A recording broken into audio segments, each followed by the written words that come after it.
So I just finished episode 22 and 23 of Young Justice, and here are my thoughts on them. With episode 22, the main plot is about Superboy going to Katniss and finding out that he is the second clone of Superman. And the way it was done, it kind of reminded me of this scene. But Huh? What the? How can this be? Who are you?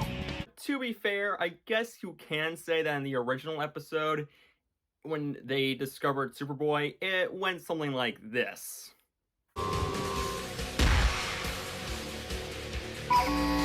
But anywho, the reason why he's the second clone was that apparently the original clone was unstable, so they had to start from scratch.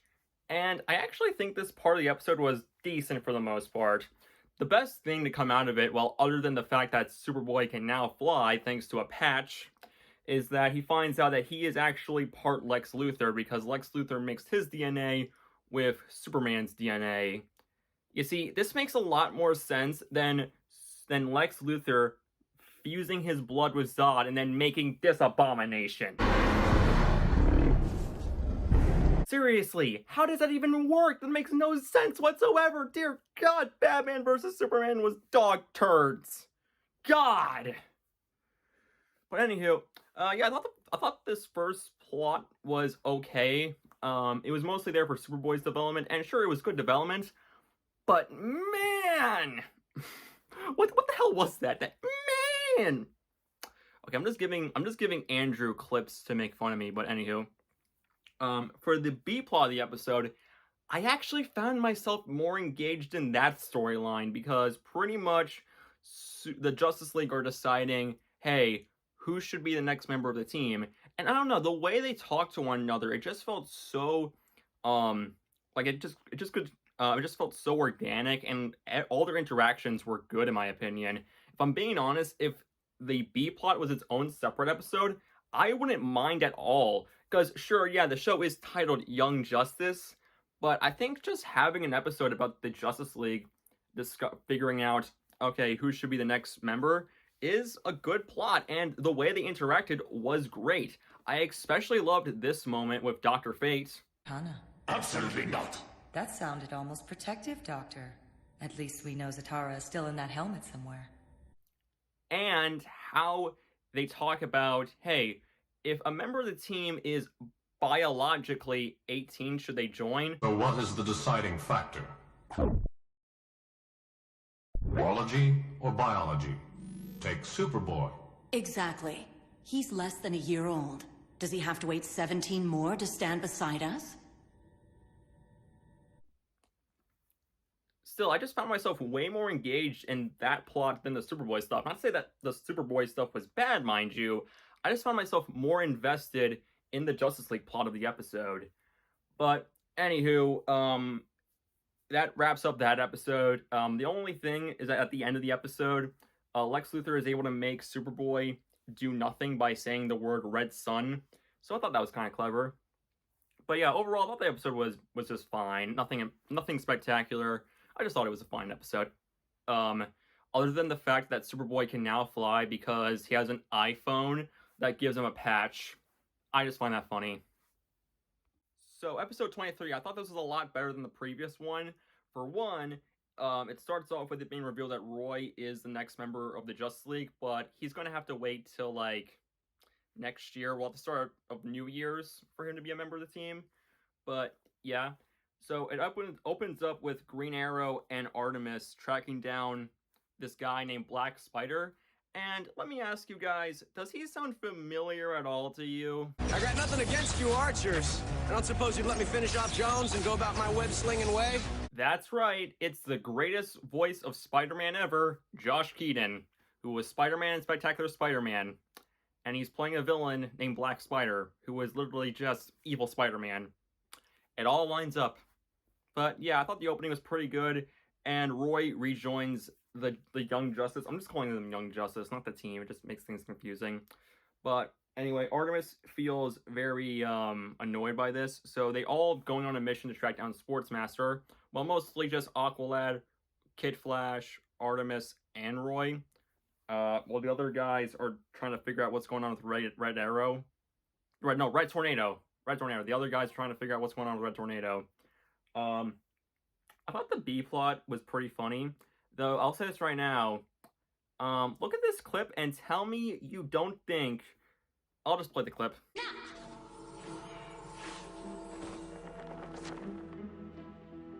He really needed pants.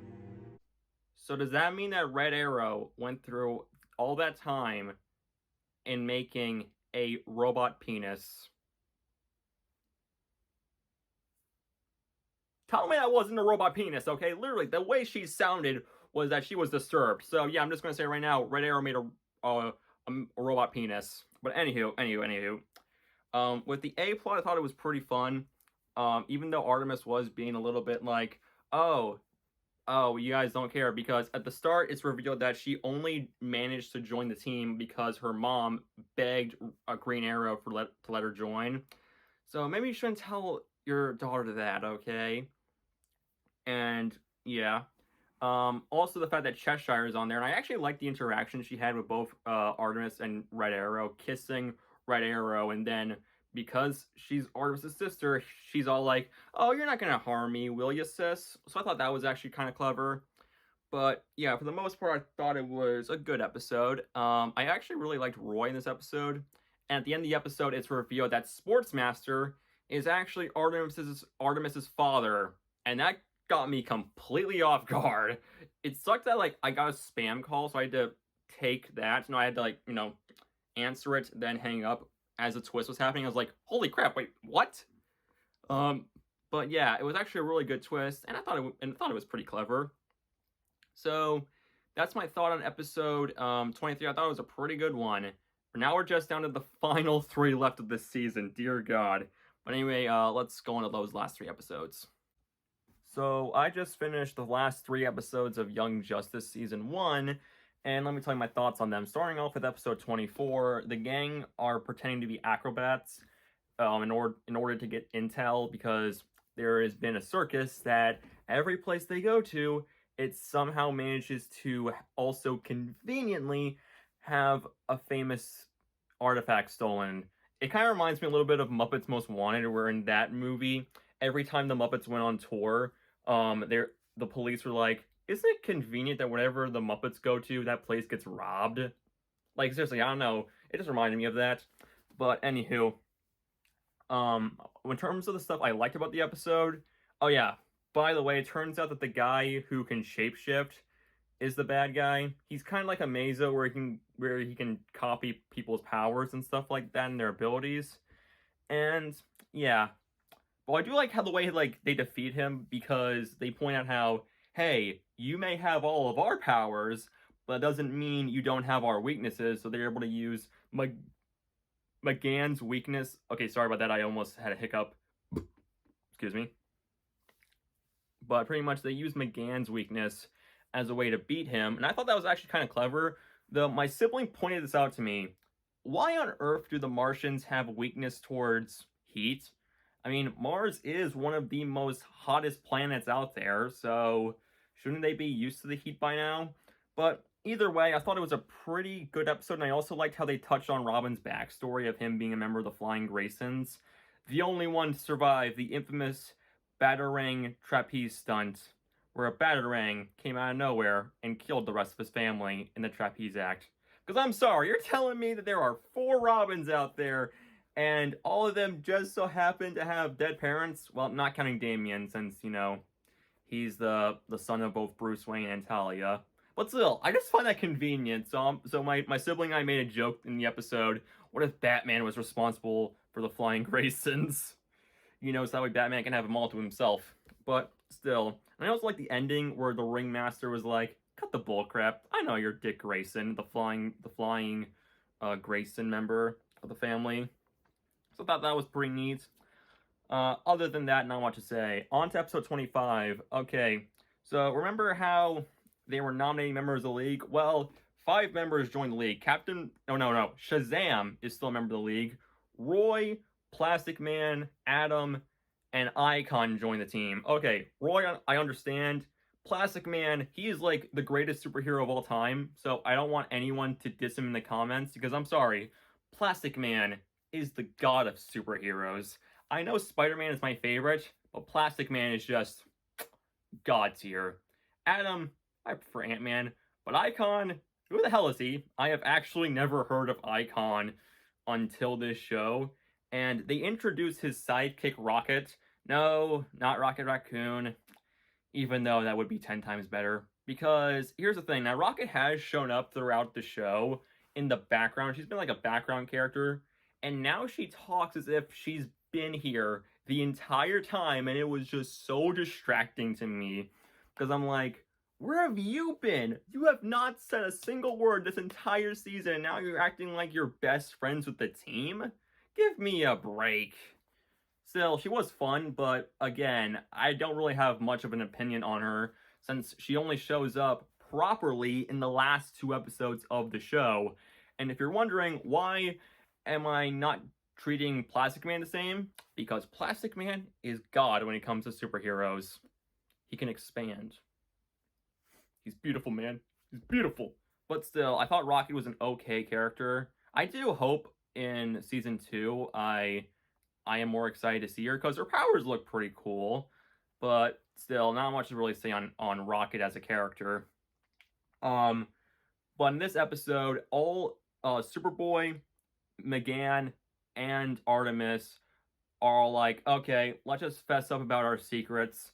And I actually like how they were all like, okay, we're going to do this one at a time type of thing, because Lex Luthor sent him a message to join him alongside Queen Bee and pretty much all the villains that we've seen throughout the show so far. Well, not counting the Injustice League show up to this meeting, but still, I liked how we finally got a wrap up to all of that stuff going on throughout the season, especially with the Patches, Artemis's backstory, and McGann being a white Martian. And I actually liked how Superboy knew of her secret, but wanted her to tell him before talking about it. I actually thought that was pretty sweet of him. But yeah, I also thought that, like, the action was pretty cool in the episode.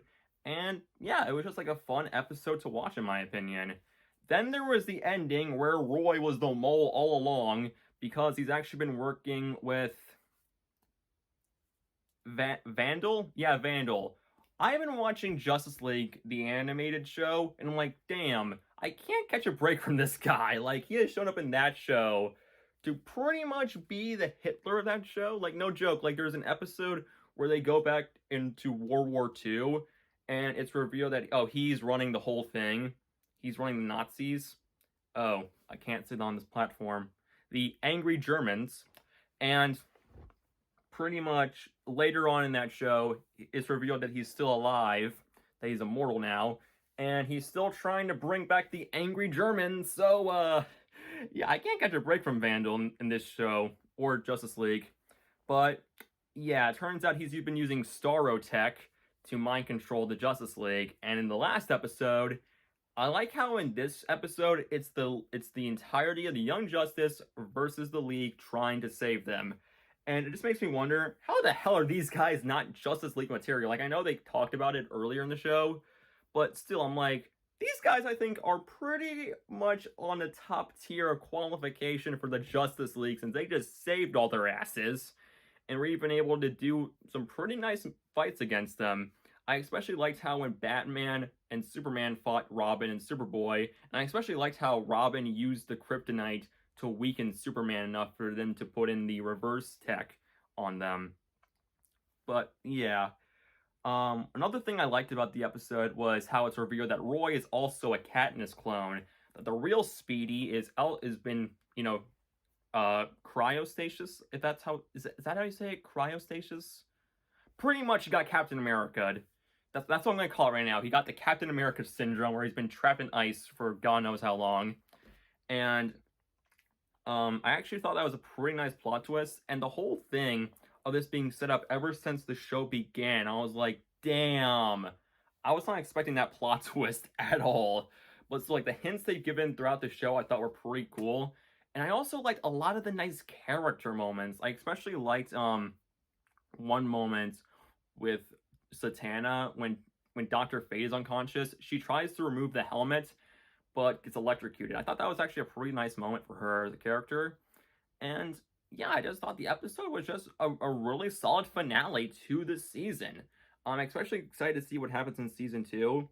And oh yeah, and it ends on New Year's with all the characters getting with their respective love interests. And I'm like, okay, I can see some of these. But the only one that made me go, wait, what? Was Aqualad and Rocket. Because like here's the thing. But the other couples, I can see those. You know, they built it up throughout the show. Here, this just goes back to my problem with Rocket. I feel as if she should have been like in earlier episodes hanging out with the team and talking with him, you know, as an actual character, not just hey guys, I'm gonna be in the background. Because it just really made her kiss with Aqualad just come out of nowhere to me. Especially when she's all like, hey handsome. I'm like, where has this been? You guys have never interacted until the last 2 episodes. Yeah, I especially liked how in the last episode we got the Riddler again. That was pretty nice. I also like the fight with Cheshire in that episode. But still, overall, I thought season 1 was really dang good. I do hope the later seasons are just as good, if not better, because if the seasons after this are better than this season, I'm like, damn, if you're already better than an already great opening to this show, then I'm a fan of this. I am so far really enjoying Young Justice, and I am excited to see what happens in season 2, even if I do know of some minor things. But yeah, I hope you guys enjoyed the first well, I guess I can say this is the ending of the vlogs. Well, actually, no, it's part 1 of the ending to the vlogs, because, you know, season 1's done. So yeah, see you guys in the next video where I talk about the first few episodes of season 2. See you guys later and have a good day. Bye.